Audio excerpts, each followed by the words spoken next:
Assalomu alaykum azizlar, hammaga xayrli kun. Navbatdagi velosipedimizni hozirda yaxshimi, yoqdimi, ma'qulmi? Yaxshi kunlarda duo qilib minasiz. Xaturushkalari ham noyob. Hozirlamizga savdolashib berdik. Kimga shunaqa velosipedlar kerak bo'lsa,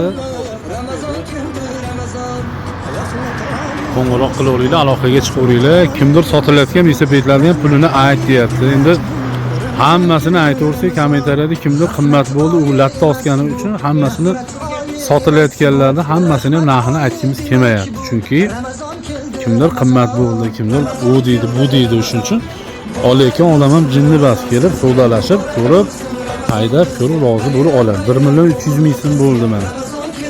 Shuni ham endi arzon bo'ldi, qimmat bo'ldi deysa bilmadim endi. Kimga shunaqa velosipedlarimiz kerak bo'lsa, murojaat qilinglar. Optim narxlarda, arzon narxlarda qilib beramiz. Sog' bo'linglar, salomat bo'linglar. Hammaga Ramazon muborak bo'lsin.